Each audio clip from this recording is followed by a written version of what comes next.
Breaking news now on Fox 61, Connecticut's news station. We begin tonight with breaking news in Wallingford. A teen boy has been pulled from a pool at an apartment complex, and the incident is under investigation now as a near drowning. Thanks for joining us for the Fox 61 News at 10. I'm Brent Harden. And I'm Sarah Sanchez. Details are still limited right now, but here's what we do know, confirmed from Wallingford Police. This happened just before 7 tonight at the Silver Tree Apartments on North Turnpike Road. Bystanders pulled the 17 or 18-year-old from the water before first responders arrived on scene. Now, the teen was taken to Mid-State Hospital in Meriden. His condition has not been released to us at this hour. Investigators have not said if anyone saw what happened. We will keep you updated as we learn more. And tonight, heartbreak for Connecticut's Department of Developmental Services. And we've learned a worker at Southbury Training School has died days after an on-the-job accident. Officials say 56-year-old Steve Kaczynski was cutting grass at the facility earlier this week when he was critically hurt. He was rushed to the hospital and later died from his injuries. Well, Governor Lamont and Lieutenant Governor Susan Bysowitz called Kaczynski a dedicated public servant and said they are praying tonight for his family and friends and co-workers. The governor says flags will be lowered statewide on the day of Kaczynski's funeral, which is still being organized. DDS Commissioner Jordan Sheff says the entire department is mourning. He says, quote, "I want to express our deep sadness at the passing of a valued member of the Southbury Training School community. Our agency is built on compassion and service, and the loss of one of our own is felt throughout DDS. Although Steve was only with us for a short time, he worked hard and was respected by his teammates on campus," end quote. And as we learn more about this deadly accident and the plans to lay Kaczynski to rest, we'll share them with you on air, online, and on the free Fox 61 News app. And just in from Suffield tonight, the town's volunteer fire captain has been arrested. Police charged 54-year-old John Guzzi with conspiracy to commit assault and disorderly conduct. We're told he was involved in an incident in Suffield Friday, and that's all police will confirm for us tonight. We're also not sure if Guzzi is in custody right now. He was given a $50,000 bond and already appeared in court Tuesday. We have calls out to learn more.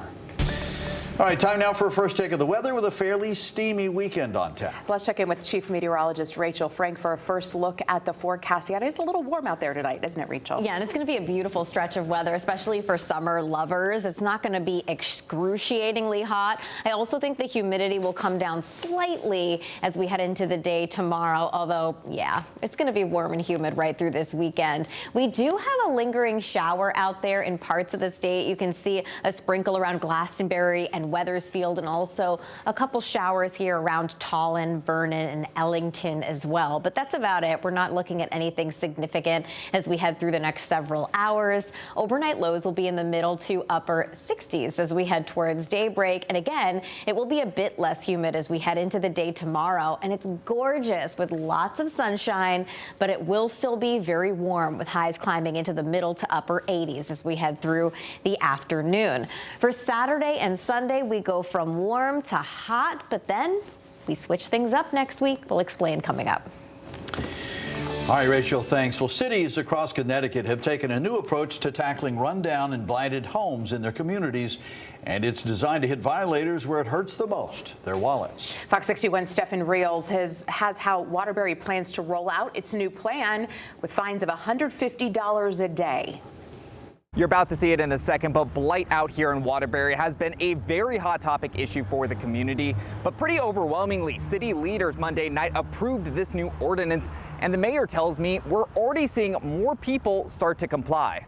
You shouldn't have to live like this. It's a plea of fear and frustration made Monday from neighbors like William Azzara that the neglect of this overgrown and blighted home on Santa Maria Drive could cost them more than just their property value. I'm afraid one of these days the trees are going to come down and I'm not going to have a house. It's horrendous. All four tires are flat.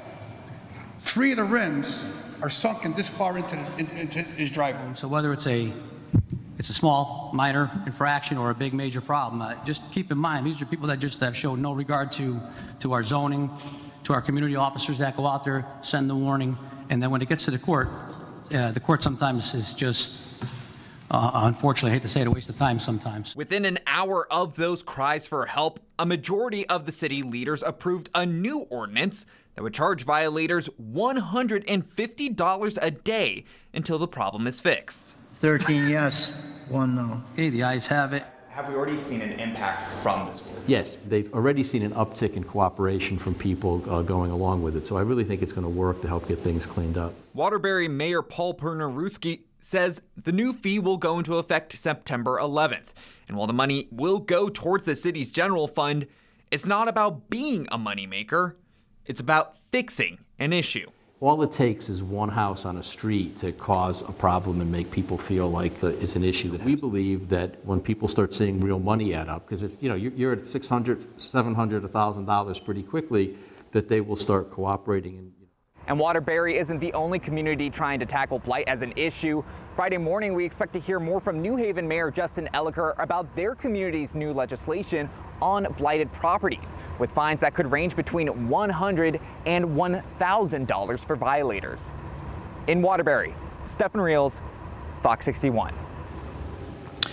Well, tonight we have learned the name of the man who died after falling off his e-bike in East Haven. Police say 65-year-old Frederick Sternberg Jr. died in the middle of the road last night. This adds to what state leaders call a troubling trend. Cyclist injuries and deaths are up this year, and leaders say too many riders are skipping basic safety rules. Lieutenant Governor Susan Bysowitz says the latest numbers are alarming. As of August 12th of this year, Connecticut has had 6 cyclist fatalities, and that is more than triple the 5-year average of having just under 2 fatalities by this time of the year. A new law takes effect October 1st, which requires helmets for anyone under 17 and adds registration and insurance rules for some e-bikes. A rare rabies confirmation in southeastern Connecticut is raising concerns about wildlife safety. A deer tested positive this week in Waterford. It was found on Gunshot Road, dead-end street backed by trees, ponds, and plenty of wildlife. The Ledge Light Health District says rabies is usually spread by raccoons or other small mammals, but deer can get it too. They're reminding people to stay away from wild or stray animals. While deer are not a normal vector for the spread of rabies, people do like to engage with wildlife. They like to make friends with wildlife. So we just try to remind everybody to refrain from feeding or approaching any wildlife or stray animals. Officials say this is also a good reminder to keep pets on a leash and always be aware of wildlife on trails or in your backyard. Well, as students are getting ready to head back to school, some school districts and police departments are preparing for swatting calls. Swatting is when someone calls the police department to report a shooting or a bomb threat at a school, but it turns out to be a hoax. Unfortunately, these pranks are becoming more common. Fox 61's Alicia Hercules got details on how local departments handle these hoaxes. The first few weeks of school should be a time for students and staff to get settled in and adjusted to the new school year. But over the past few years, schools across the state have been getting swatting calls, prompting large police responses and disrupting the school day. A swatting call is when a fake report of criminal activity is called in and reported to police. The caller usually gives police the address of a school and reports fake claims like a gunman or a bomb in the school. Usually when law enforcement tries to call the number back, it's a dead phone line. When the call is made, law enforcement immediately contacts the school resource officer to notify them about the report. Responding officers do a sweep of the inside and outside of the school before eventually lifting the lockdown. Chief Joshua Berniger with the Watertown Police Department says the town and many other schools across the state see an increase in these swatting calls at the beginning of the school year. While many swatting calls are robocalls, Chief Berniger says on occasion it is an actual person or sometimes even a student making these calls. He says these prank calls or even making jokes about weapons in school are taken very seriously by law enforcement. Because of what has occurred in this country over the last 2 decades, it's not funny, and to make a joke about it is going to be taken very seriously. And whether or not charges come from the police, you can be certain that discipline will be coming from the school. Chief Berniger says it's important for parents to speak with their children about the serious consequences of these kinds of jokes or pranks and how it can negatively affect their future. In Watertown, Alicia Hercules, Fox 61. One woman in our state's organizing a different kind of back-to-school drive. People adopt families in need of school supplies and then help them check off their lists. Fox 61's Kay Pattyfoot has more on why she started doing this. Jean Godin usually helps families in need of Christmas presents, but now she's helping families in need of school supplies. She says she's already helped more than 20 families get book bags and other items, but she says she needs more help. 125 people reached out to me and asked me if I was doing back to school within the last month, and I felt so bad, and I was like, you know what, let me just put it out there and make a post and say back to school, do the drive or whatever, and it turned out really good, and I had a whole bunch of kids being adopted. Jean Godin is known in the East Windsor community as someone who helps without hesitation.